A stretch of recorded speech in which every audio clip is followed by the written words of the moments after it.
ऐसा कोई साथी हो,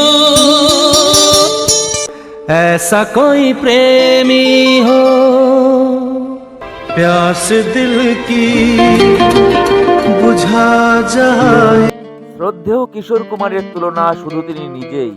আমরা যতই কিশোরজির গানের প্রশংসা করি না কেন তা কম হয়ে যাবে, তার কোনো বিকল্প হবে না।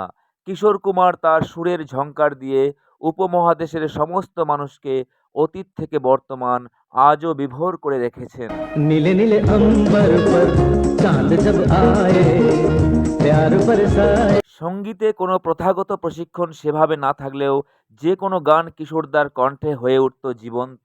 ऐसा कोई साथी हो, ऐसा कोई प्रेमी हो, प्यास दिल की बुझा। এই কিশোর কুমারকে অনুসরণ করে পরবর্তীতে সঙ্গীত জীবনে প্রতিষ্ঠিত হয়েছিলেন বহু শিল্পী।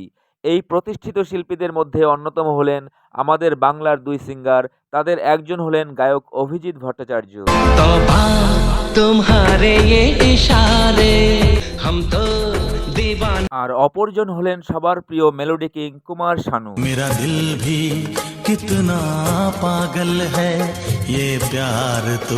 বাংলার এই দুই সিঙ্গারের কণ্ঠে রয়েছে বলিউডে অসংখ্য অসংখ্য জনপ্রিয় সুপারহিট গান। শানুদা এবং অভিজিৎ দা দুজনেই সঙ্গীত জীবনে পা রেখেছিলেন শ্রদ্ধেয় কিশোর কুমারকে অনুসরণ করেই। তারা কিশোর কুমারের গাওয়া বহু গানই গেয়েছেন নিজস্ব স্টাইলে। কিশোরজির গাওয়া গান কার কণ্ঠে বেশি ভালো লাগে সেটাই থাকছে আজকের এই ছোট্ট ভিডিওতে।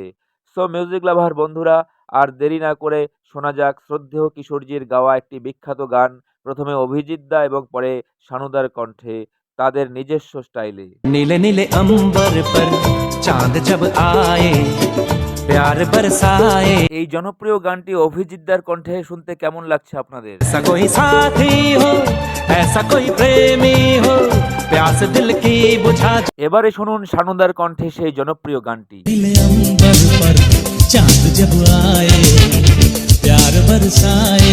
শানুদা গাইলেন তার নিজস্ব স্টাইলে। ऐसा कोई साथी हो, ऐसा कोई प्रेमी हो, प्यास दिल की बुझा। আমরা শুনছি শানুদার কণ্ঠে শ্রদ্ধেয় কিশোরজির গাওয়া সেই বিখ্যাত গানটি। प्यास दिल की बुझा जाए, नीले नीले अंबर पर चांद जब आए।